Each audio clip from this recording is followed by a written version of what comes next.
이제까지 운전면허를 4번 취득을 해봤습니다. 대학생 때 어학연수를 갔던 뉴질랜드에서 처음으로 운전면허를 땄거든요.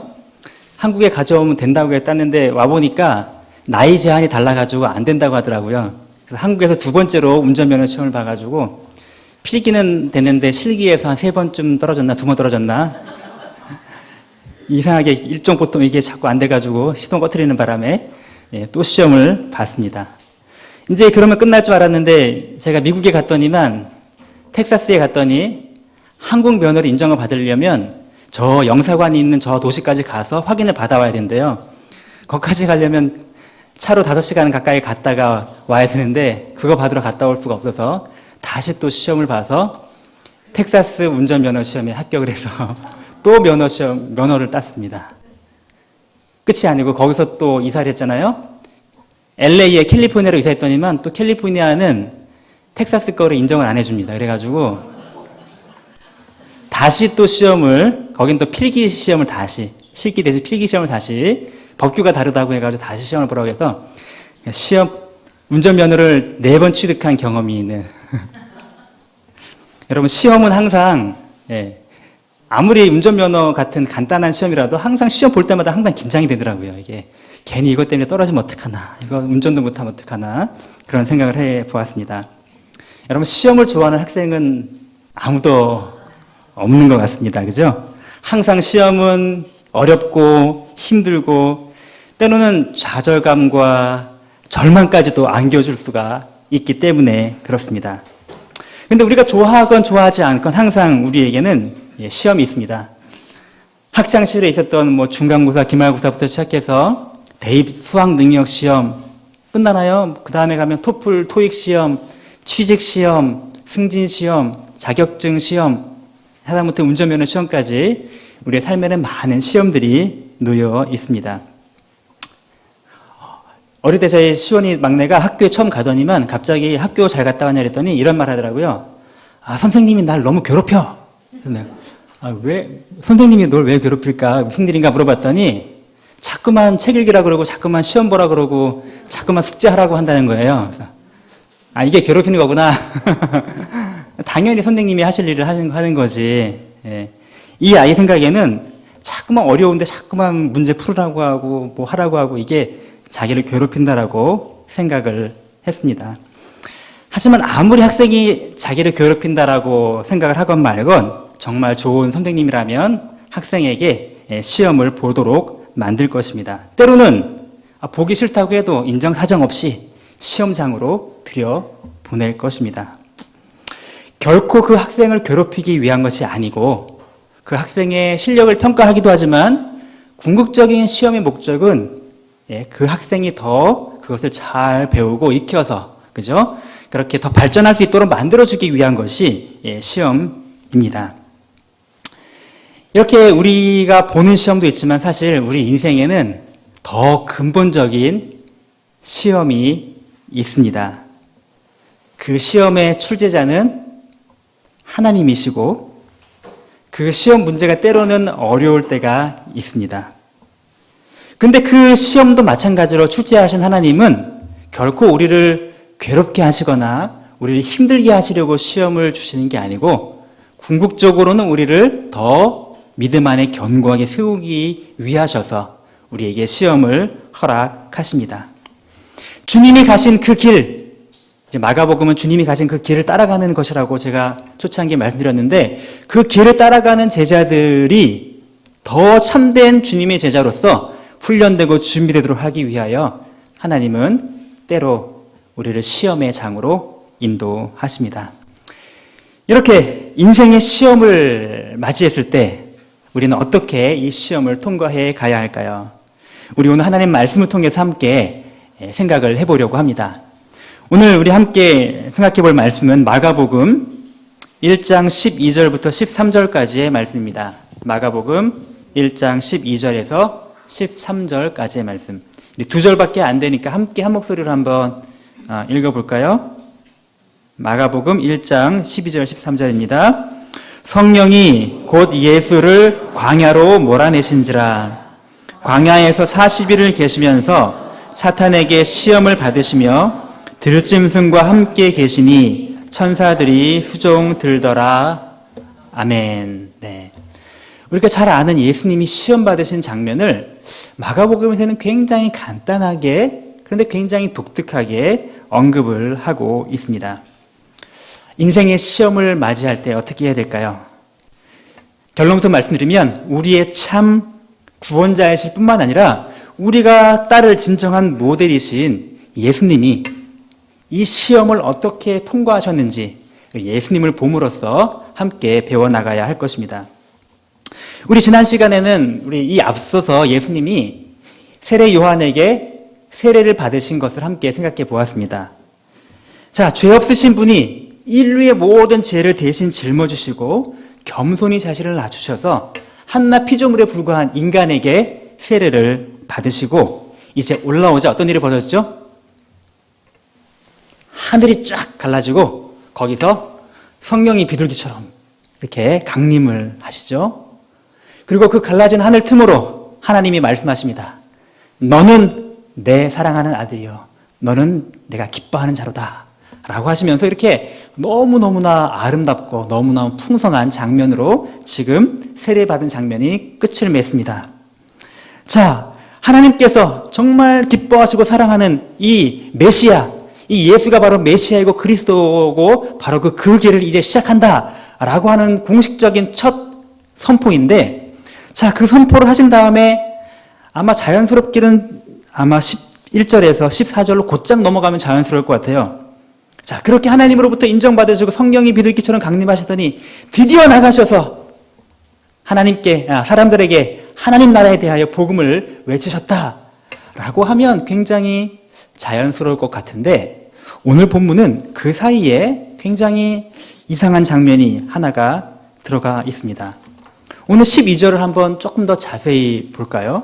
12절을 보면 성령이 곧 예수를 광야로 몰아내신지라 라고 표현을 하고 있습니다.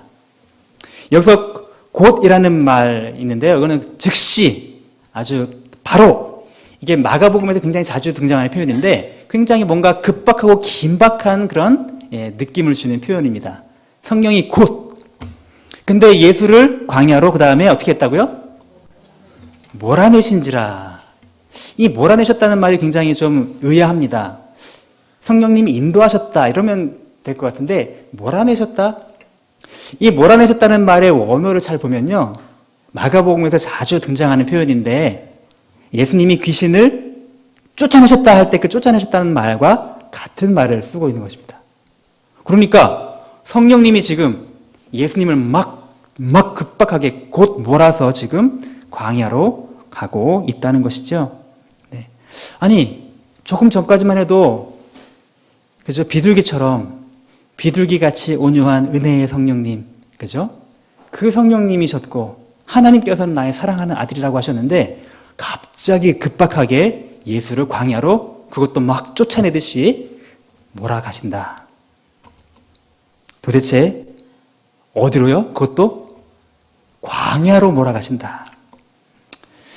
여러분, 당황스럽게 느끼실 수도 있지만 때로는 성령께서 우리들을 이렇게 광야로 몰아가실 때가 있다는 것입니다. 심지어 예수님도 그렇게 광야로 몰아가셨다면 왜 우리는 아니겠습니까? 여러분, 광야는 어떤 곳이죠? 여기 사진에도 나와 있지만요, 이게 이스라엘의 유대 광야 지방인데요, 광야는 그야말로 아무것도 없이 텅 비어있는 땅이 광야입니다. 생명이 없는 땅, 척박한 땅, 네, 그런 곳이 바로 광야입니다. 그런데 하나님께서는 때때로 우리들을 이런 광야와 같은 곳으로 급격하게 가신다는 것입니다. 이상하네요. 우리를 늘 보호하시고 도우시고 힘을 주시는 성령님이 왜 우리를 광야로 몰아가시는 걸까? 어떤 분들은 정말로 경제적인 광야와 같은 그런 삶을 겪고 계신 분도 아마 우리 중에 있을지도 모르겠습니다. 네. 열심히 수년 동안 뼈 빠지게 일을 하고 했지만, 그죠?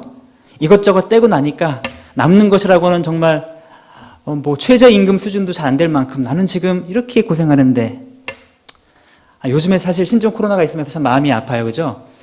자영업 하시는 분들이 얼마나 힘드실지 밖에 식당에 가보면 손님이 별로 없어가지고 자리가 많아요. 먹을 때는 좋은데 참 마음이 아픕니다. 경제적인 광야로 지금 몰아쳐가는 그런 사람들이 참 얼마나 많을까 하는 생각을 가져봅니다. 또 퇴직의 광야가 있는 분들도 있는 것 같습니다. 회사를 위해서 막 죽어라 몸이 부서져라 열심히 야근이며 주말이며 할 것 없이 열심히 일을 했는데 이제 더 이상 나이가 드니까 더 이상 버틸 수가 없어서 이제 막 치고 올라오는 후배한테 자리를 물려주고 그냥 떠나가야 합니다. 광야로 그냥 내몰려가야 합니다. 자녀들은 아직도 청소년이고 청년이고 지금 돈 들어갈 일은 지금 가장 돈 들어갈 일이 많은 때 그냥 갑자기 광야와 같이 한 대로 지금 나아가야 되는 그런 난감한 분들도 아마 있을지 모르겠습니다. 어떤 분들은 또 건강의 광야로 쫓겨나는 분도 있을 것입니다. 내가 그래도 젊을 때는 건강만큼은 자신했었는데 어느덧 보니 이제는 허리가 아파서 혹은 몸이 아파서 꼼짝하지 못하고 아무런 사람 구실도 못하는 것처럼 느껴져서 마음에 괴롭고 가족들, 자식들 보기에 괴로운 그런 분들 이야기 들을 때 참 마음이 아픕니다. 이렇게 광야를 만날 때 우리들은 참 쉽게 절망하고 또는 포기하고 아니면 상황을 한탄하거나 분노하거나 넘어질 수도 있습니다. 더더군다나 우리를 사랑하시고 우리와 늘 함께 계시며 우리를 도우시고 보호하시고 힘주신다라고 하는 성령님이 그 성령님이 우리를 이렇게 광야로 내모신다고 그렇게 생각하면 막 화가 납니다. 어떻게 그러실 수가 있지? 어떻게 그러실 수 있나? 막 분노하는 마음이 생길 수도 있습니다. 지금 바로 예수님이 그런 상황에 처하신 것입니다. 완벽한 그죠? 삼위일체의 사랑을 느끼셨던 그 성령님이 막 지금 광야로 예수님을 몰아가십니다. 그런데 예수님 어떻게 하셨죠? 그 광야에서 분노하거나 저항하거나 하지 않으시고 그 몰아가신 성령님의 인도에 순순히 따라서 그냥 광야로 가십니다. 그리고 그곳에서 분노와 원망으로 채우지 않고 40일을 그곳에서 보내십니다. 여러분, 광야, 그다음에 40. 광야 40 하면 이스라엘 역사에 뭐가 떠오르는 장면이 있으시죠? 그죠? 광야와 40이란 숫자. 그럼요. 네. 지금 이거 굉장히 지금 상징적으로 이스라엘에게 굉장히 중요한 장소와 숫자입니다. 출애굽을 하고 하나님의 능력으로 홍해가 쩍 갈라져서 홍해를 마른 땅처럼 건너자마자 그 이스라엘 백성들이 맞이한 땅은 젖과 꿀이 흐르는 땅이었죠? 아니요. 광야였어요. 미디안 광야, 미디안 광야 지나면 신광야, 무슨 수르 광야, 또 무슨 광야. 광야 지나면 또 광야, 광야, 계속 광야. 그 광야를 얼마 동안이요? 40년 동안. 물론 근본적인 그 원인은 이스라엘이 하나님에 대한 불순종과 불신앙 때문에 비롯된 것이었습니다. 그죠? 여호수아와 갈렙 외에 정탐꾼이 가서 40일 동안 정탐한 그 하루를 1년씩 계산해서 40년이라는 시간이 주어진 것입니다. 그렇지만 그 40년 동안의 광야로 지금 몰려갔을 때 지금 어떻게 했죠? 이스라엘 백성들은 끊임없이 원망하고 끊임없이 불평했습니다. 이렇게 1차적으로는 불신앙과 불순종의 결과로 광야로 몰려갔지만 그런데 신명기 보면 하나님께서 이 백성들을 광야로 몰아가신 데는 보다 더 중요한 또 하나의 이유가 숨어 있다는 것을 우리에게 알려주십니다. 우리 신명기 8장 2절 3절에 나와 있는데 한번 읽어볼까요? 시작.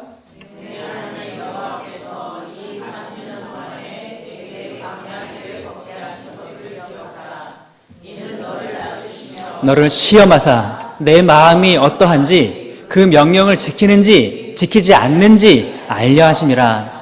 너를 낮추시며 너를 줄이게 하시며 또 너도 알지 못하며 내 조상들도 알지 못하던 만나를 내게 먹이신 것은 사람이 떡으로만 사는 것이 아니요 여호와의 입에서 나오는 모든 말씀으로 사는 줄을 내가 알게 하려 함이니라. 아멘. 여기선 하나님께서 이스라엘 백성들을 광야로 보내셔서 광야의 길을 걷게 하셨다고 말합니다. 왜요? 그들을 시험하시기 위해서. 그리고 그 시험의 목적은 뭐예요? 그들을 낮추셔서 오직 하나님밖에는 없습니다. 오직 하나님이 내려주는 만나 외에는 내가 살아갈 길이 없습니다. 오직 주님의 은혜 외에는 내가 살아갈 길이 없습니다. 라는 고백을 뼈저리게 할 수 있도록 만들어 주시기 위하여 하나님은 그들의 백성들을 광야로 몰아가셨다라고 기록하고 있는 것입니다. 광야 40년의 그 시험은 하나님이 제공하신 시험의 장이었고 출제자도 하나님이셨고 시험의 목적은 하나님의 명령을 더 잘 순종하고 더 따라가는 하나님의 백성으로 만들기 위해 오직 하나님 외에는 우리가 살 길이 없음을 깨달을 때까지 우리를 낮추시고 더 낮추시기 위하여 우리를 광야로 몰아가셨다라고 말씀을 하고 계신 것입니다. 오늘날 우리가 겪는 광야 시험도 지금 이와 같은 하나님의 시험의 장일 수가 있습니다. 혹시 여러분 중에 나는 정말 광야로 내몰림 당한 것 같다. 광야와 같은 인생을 살고 있다라고 느끼시는 분이 혹시 계십니까? 바로 그 이유에는 하나님이 그런 일을 허락하신 이유는 이 광야의 시간을 통해 우리를 낮추시고 또 낮추셔서 오직 하나님 밖에는 의지할 길이 없다는 것을 깨닫도록 만드시려는 하나님의 뜻이 있다는 사실을 여러분 믿으시기 바랍니다. 그러면 이 광야를 어떻게 통과해야 될까요? 이스라엘 백성들은 그 광야의 시간 동안 끊임없이 불순종하고 끊임없이 원망하고 끊임없이 불평하고 물 주면 또 뭐가 없다, 만나 주면 고기 없다, 끊임없이 원망하면서 하나님을 이렇게 불순종하는 그런 모습을 보였습니다. 그런데 바로 그 자리에서, 그 광야에서 그 똑같은 40이라는 숫자, 40일 기간 동안 예수님은 전혀 다른 모습을 보여주심으로써 새로운 모습을 우리에게 보여주신 것입니다. 여러분, 광야라는 단어가 히브리어로 뭐라고 되어 있는지 한번 보시겠어요? 광야라는 단어가 미드바르라고 합니다. 미드바르. 근데 이 말은 다바르라고 하는 단어에서 왔다고 하는데요. 다바르라는 말은 말하다라는 말입니다. 근데 메드라는 말의 맴은 부정어라고 하거든요. 그러니까 말하지 않는 것입니다. 침묵입니다. 침묵. 그러니까 광야라는 곳은 말이 없는 곳, 침묵의 공간입니다. 아무 소리도 들리지 않는 공간, 침묵만이 흐르는 공간, 그곳이 광야입니다. 그래서 도리어 하나님의 음성을 듣기에는 최적의 장소가 바로 광야인 것입니다. 여러분, 우리가 세상에 살면서 하나님의 음성을 잘 듣지 못하는 이유가 무엇일까요? 하나님이 더 이상 말씀하시지 않기 때문일까요? 그것이 아니고 하나님의 말씀보다 더 시끄러운 소음이 우리 주변에 너무 가득하기 때문입니다. 우리 마음속에, 생각 속에 온갖 소음들로 가득 차 있기 때문에 우리는 하나님의 음성을 들을 길이 없는 것이죠. 그러기에 광야의 시간, 그 시간은 하나님의 음성을 듣기 정말 좋은 시간이라는 것입니다. 예수님은 그래서 이 광야 40일 동안 어떻게 그 시간을 보내셨죠? 광야 40일 동안에 오늘 마가복음에는 자세히 나오진 않지만 그냥 40일 동안 광야에 계셨다라고 나오지만 우리는 다른 성경을 통해 예수님 무슨 일을 하셨는지 알고 있습니다. 금식하고 기도하셨습니다. 그 광야의 시간에 예수님은 금식하고 기도하심으로 오직 하나님께 무릎 꿇고 하나님께만 초점을 두는 시간으로 그 시간을 활용하신 것입니다. 아무것도 보이지 않는 광야에서 예수님 오직 하나님만을 바라보셨습니다. 아무것도 의지할 것이 없는 광야에서 오직 하나님만을 의지하는 시간으로 예수님은 사용하신 것입니다. 광야의 고통과 외로움의 40주야를 금식과 기도를 통하여 도리어 은혜와 축복과 그런 평강의 놀라운 시간으로 은혜의 도가니로 바꾸어 놓으신 것입니다. 우리 예수님의 본바는 하나님의 백성이 되어야 할 것입니다. 하나님께서 성령께서 우리를 광야로 내어 모신다라고 느낄 때 그 광야의 시간을 결코 낭비하지 않고 보내기 위하여서 예수님처럼 그 광야의 시간을 하나님만을 바라보는 시간, 하나님의 은혜밖에 없습니다 라고 고백하는 시간, 하나님께 매어 달리는 시간, 하나님과만 함께 동행하며 하나님의 음성을 듣는 그 은혜의 시간으로 바꿀 수 있는 그런 믿음의 큰 능력자가 되시는 여러분 되시길 주의 이름으로 축원드립니다. 예수님은 이렇게 그 광야의 시간을 정말로 금식과 기도로 보내셨습니다. 그런데 그 다음에 또 문제가 하나 또 생깁니다. 우리가 광야에서 하나님만을 바라보는 은혜의 터전으로 바꾸기를 원치 않는 우리의 대적이 등장을 합니다. 그 대적이 바로 사탄이 등장을 합니다. 은혜가 있는 곳에 항상 또 뭐가 있죠? 시험이 있습니다. 이 시험은 하나님이 말씀하신 그 시험과 다른 종류의 또 시험입니다. 그죠? 사단이 우리를 유혹하고 우리를 죄로 넘어뜨리려는 시험이 지금 거기서 찾아옵니다. 여러분, 그 시험을 주는 사탄을 결코 만만하게 보아서는 안 될 것입니다. 초자연적인 힘을 가진 영적인 실체, 그죠? 우는 사자와 같이 삼킬 자를 찾는 그 영적인 실체, 우리를 삼킬 타이밍을 유심히 지켜보고 있다가 우리가 틈을 보이면 잽싸게 우리를 낚아채려고 하는 그 사단이 지금 그 자리에 있다는 것을 우리가 기억할 필요가 있습니다. 오늘 마가복음에서는 자세히는 설명하고 있지 않지만 이 사단은 세 가지로 예수님을 시험하고 있죠. 첫 번째 시험이 뭐였죠?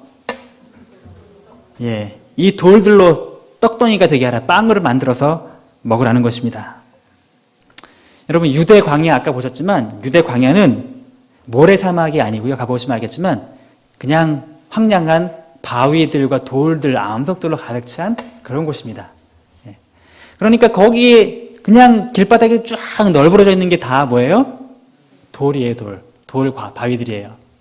그러니 길바닥에 널려 있는 돌들, 이렇게 많은 거, 빵으로 만들어 먹으라.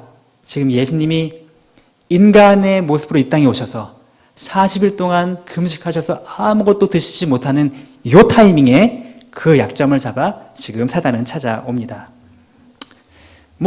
돌을 떡덩이가 되게 하라는 것이 우리한테는 아무 유혹이 안 되죠. 할 재간이 없으니까. 근데 예수님은 할 수 있는 능력이 있으신 분으로서 이것을 하지 않는 것, 이것은 굉장한 유혹이었을 것이었습니다. 또 한편 지금 단순히 돌을 떡으로 만들라 이 정도 얘기가 아니고 사단은 말합니다. 네가 정말로 만약에 하나님의 아들이냐? 그렇다면 돌 떡으로 만들라는 것입니다. 조금 아까 세례받을 때 하나님의 음성을 들었죠? 너는 내 아들이다. 내 사랑하는 자다. 정말이야? 정말이면 한번 증명해봐. 라고 도전하는 것이죠. 이 돌들을 만약에 정말로 거기 유대 광야에 있는 돌을 다 떡으로 만들면요. 예수님이 한두 개 먹으면 배가 차겠지만 지금 로마의 압제 가운데 있는 그죠? 동족들을 먹고 사는 문제를 다 해결해 줄 수 있는 그런 놀라운 일이 아마 벌어질 것입니다. 만약에 그랬다면 사람들은 막 열광했겠죠. 예수님을 환호하면서 왕으로 삼고자 했을 것입니다. 그런데 바로 그것이 사탄의 유혹이라는 것입니다. 하나님께서 하나님의 구원을 위해, 복음을 위해 사용하라고 지금 맡겨주신 그 능력을 내 배를 위해 사용하라는 것. 그리고, 그죠? 고난과 십자가의 좁은 길을 가기보다는 사람들로부터 환영받고, 칭송받고, 인정받는 그 길로, 편안하고 안락하고 넓은 길로 가라는 것. 그것이 바로 사단이 주는 시험의 본질이었다는 것입니다. 나머지 두 번째, 세 번째 시험도 되게 비슷합니다. 두 번째 시험은 성전 꼭대기에서 뛰어내리라라고 이야기합니다. 그러면 천사가 잘 받아서 수종할 것이다 라고 이야기하죠. 여러분, 구약의 말라기서 같은 예언서에 보면은 메시아가 앞으로 오실 건데 성전에 오실 것이라고 예언을 합니다. 그러니 성전에서 뛰어내렸는데 죽지 않고 천사가 탁 짠 하고 이렇게 내려왔다고 상상해 보십시오. 그 성전에는 항상 수많은 사람들이 버글버글 온 이스라엘 그리고 더 나아가 디아스포라에 있는 많은 사람들이 성전에 찾아오는 그곳에 종교의 중심지이고 많은 사람들이 있는 곳인데 그곳에서 예수님이 짠 하고 천사가 바치는 걸 내려왔다면 얼마나 멋진 등장일까요? 바로 사람들은 다 예수님을 메시아라고 인정하고 칭송하고 그를 높였을지도 모릅니다. 놀라운 인기와 명예를 차지할 수 있는 그 순간, 그러나 그것이 또 바로 사단의 절묘하고 교묘한 유혹이었던 것이죠. 하나님의 복음과 구원과 하나님의 나라를 위해 사용해야 될 그 능력을 나의 영광과 나의 명예와 나의 인기를 위하여 사용하도록 만드는 것. 좁은 길과 십자가의 길을 가라고 하신 하나님의 계획과 뜻을 저버리고 좀 더 편안하고 좀 더 안락하고 좀 더 꽃길이 깔려져 있는 곳을 가려고 하는 그 마음, 그것이 바로 이 사단의 시험의 본질이었다는 것입니다. 세 번째 시험은 산 높은 곳에 올라가서 나에게 절하면 천하 만국에 이 모든 걸 너에게 주겠다라고 말합니다. 공중권세 잡은 사탄이 일시적이지만 통치자고 있는 이 세상의 권세를 다 주겠다. 예수님은 마찬가지로 희생과 고난의 길을 통하여서 십자가의 길을 통하여서 부활과 영광을 차지하셔야 되는데 그 모든 과정을 바이패스하고 그 잔을 마시지 말고 쉬는 길로 가라는 것이죠. 네. 결국 모든 시험은 다 같은 결론으로 모여집니다. 하나님의 사명을 위해 주어진 능력과 자원을 나 자신의 사적인 욕망을 위해서 사용하라는 것. 그리고 하나님의 나라와 복음을 위해서 주신 그 모든 것들을 바로 나를 위해 사용하라는 것입니다. 하나님이 주신 그 복음을 위해 사용하라고 주신 그 건강을 나의 육신적인 즐거움을 위해서 하나님의 나라와 이웃을 사랑하고 섬기라고 주신 그 물질을 가지고 내 즐거움과 쾌락을 위해 사용하라고. 그리고 예수님이 가셨던 그 십자가 길, 그 좁은 길을 가기보다는 그냥 편안하고 안락한 길을 가라고 오늘도 끊임없이 사탄은 우리를 유혹을 하고 있는 것입니다. 근데 오늘 마가복음에 보면 또 한 가지 재미있는 표현이 하나 등장을 합니다. 오늘 13절 말씀에 나와 있는데요. 광야에서 40일을 계시면서 사탄에게 시험을 받으시더니 들짐승과 함께 계시니 천사들이 수종 들더라라는 것입니다. 네. 여기 보면 다른 마태복음이나 누가복음에 없는 들짐승과 함께 계시니라는 표현이 등장을 합니다. 물론 여러 가지로 해석이 가능은 하겠지만 저는 이렇게 생각을 합니다. 여러분, 들짐승이라고 하는 것, 사막의 들짐승은 매우 무서운 맹수들을 말하죠. 독사와 정갈과 그럼 늑대와 사자와 같이 인간을 위협하고 사막을 걷는 광야에 있는 사람들을 위협하는 그런 동물들을 말합니다. 근데 그 동물들과 그냥 함께 계시며 천사의 수종을 들었다. 여러분, 인류의 역사상 이렇게 독사와 맹수들과 사자들과 늑대들과 평화롭게 지냈던 사람이 또 하나 있습니다. 그 사람이 바로 타락하기 전에 아담이었죠. 그죠? 아담이었죠. 지금 타락하기 전에 아담은 에덴 동산에서 그런 평화롭고 안락한 곳에서 똑같이 사단의 시험을 받습니다. 그런데 거기서 그는 육신의 정욕과 안목의 정욕과 이생의 자랑과 먹음직도 하고 보암직스러운 그 유혹을 참지 못하고 선악과를 따먹고 실패합니다. 그런데 반면 예수님은 두 번째 아담으로서 지금 에덴 동산이 아닌 광야에서 그 들짐승들과 함께 있는 모습을 보여주심으로써 무엇인가 예수님을 통하여 이제 타락한 인류에게 주어진 그 모든 형벌과 죄의 결과가 다시금 새롭게 시작될 하나님의 놀라운 두 번째 창조의 시작이 있을 것을 지금 암시하고 있는 것입니다. 첫 번째 아담이 실패하였던 그 자리에서 우리 예수님은 더 강렬한 사단의 시험을 받으셨지만 그러나 그것을 말씀으로 물리치시고 이기시고 승리하셔서 우리에게 참된 구원자의 길을 보여주셨던 것입니다. 사단은 에덴 동산에서 아담을 시험한 이래, 또 예수님을 광야에서 시험한 이래, 오늘날 우리도 끊임없이 시험을 하고 있는 영적인 실체임을 우리가 기억해야 할 것입니다. 우리는 넘어지기 쉽습니다. 하나님께서 우리에게 주신 모든 돈과 건강과 에너지와 모든 자원들을 나 자신의 쾌락과 안락을 위해서 사용하도록 끊임없이 사단은 우리를 유혹합니다. 그냥 너도 좀 이제 좀 편안하게 쉬어. 뭐 그렇게 헌신하려고 그러고 뭐 그렇게 주님을 위해 산다 그래. 너도 너 자신의 발전과 안락을 위해서 살아야지. 너도 너를 위해서 좀 투자하고 좀 더 많이 해야지. 수많은 것들. 그래, 하나님이 주셨던 이 많은 걸 좀 누리면서 살아야지. 다 좋은 말인 것 같지만 뭔가 그 모든 거를 다 나를 위하여, 그죠? 사용하도록 끊임없이 사단이 우리를 유혹을 하는 것입니다. 하나님이 주신 그 사명과 하나님이 주신 그 복음을 위하여 사용하라고 우리에게 맡겨주신 놀라운 많은 자원들을 이제 내 것을 채우는데, 내 배를 채우는데 다 사용하도록 우리를 유혹한다는 것입니다. 예수님이 가셨던 그 좁은 길을 가라고 하시는 그 말씀 속에서 왜 그렇게 힘겹게 살아? 편안하게, 안전하게 그렇게 가라고 끊임없이 사단은 우리를 시험합니다. 우리는 그 시험의 실체를, 영적인 실체를 직시하고 깨어있고 예수님처럼 그 시험을 이겨내는 하나님의 사람이 되어야 할 것입니다. 예수님께서는 바로 그 시험을 이기셨습니다.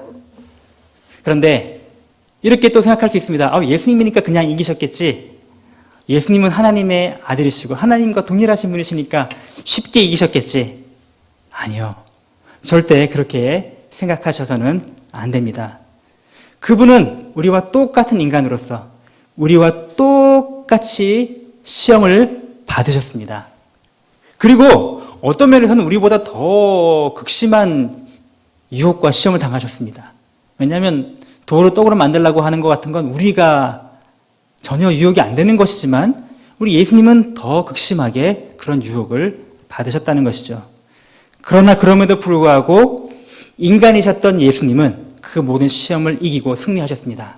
어떻게 그것이 가능했을까요?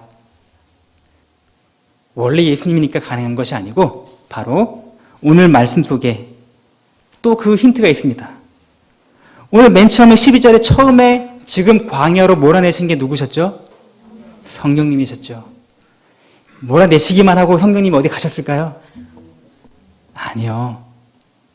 광야로 몰아내시고 광야에 시험을 주시는 분도 성령님이시지만 그러나 그 시험을 감당하도록 힘을 주시고 은혜를 주시고 함께 하시고 보호하시는 그분도 성령님이시라는 것입니다.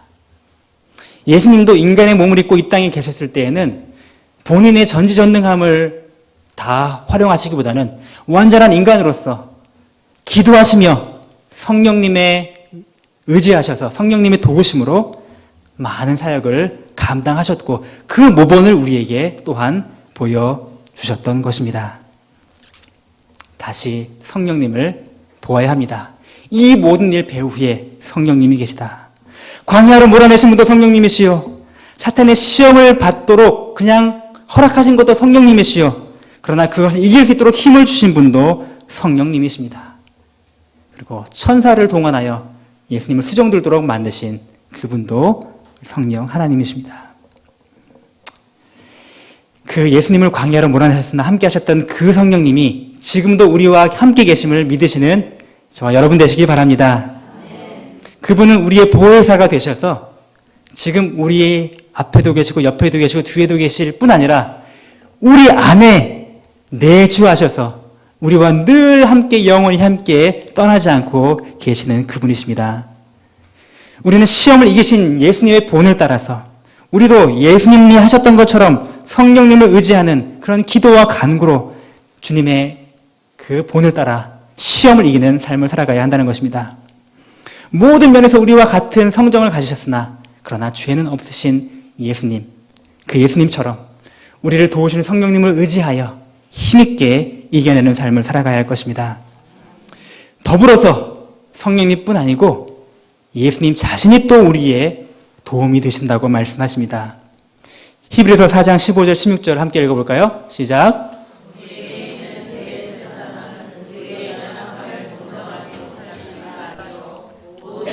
우리와 똑같이 시험을 받으시니로되 죄는 없으시니라. 그러므로 우리는 긍휼하심을 받고 때를 따라 돕는 은혜를 얻기 위하여 은혜의 보좌 앞에 담대히 나아갈 것이니라. 아멘. 우리의 모든 것을 우리를 체휼하시는, 동정하신다고 말했지만 체휼하셨다는 옛날 번역이 더 와닿는 것 같아요. 이 말씀이죠. 너의 모든 아픔, 너의 모든 연약함, 슬픔, 내가 다 이 몸으로 다 겪어봐서 알고 있다. 내가 다 몸소 겪어서 이해한다. 힘들지? 그저 내 앞에 나와 기도해라. 은혜의 보좌 앞에 그냥 나와라. 내가 너와 함께 하겠다. 예수님이 우리를 초청해 주고 계십니다. 성령님 나를 광야로 내모실 때 예수님처럼 그곳을 하나님과 만나고 하나님만 온전히 의지하는, 하나님의 음성을 듣는 은혜의 장으로 바꾸는 하나님의 사람이 되시기 바랍니다. 사단의 시험이 찾아올 때에도 예수님이 하셨던 것처럼 성령님의 힘을 의지하여서 성령님이 우리 도우심을 믿고 예수님이 우리를 다 아시고 이해하심을 믿고 그분의 도우심으로 넉넉한 승리를 경험하시는 우리 모든 하나님의 백성 되시기를 주의 이름으로 축원드립니다. 아멘.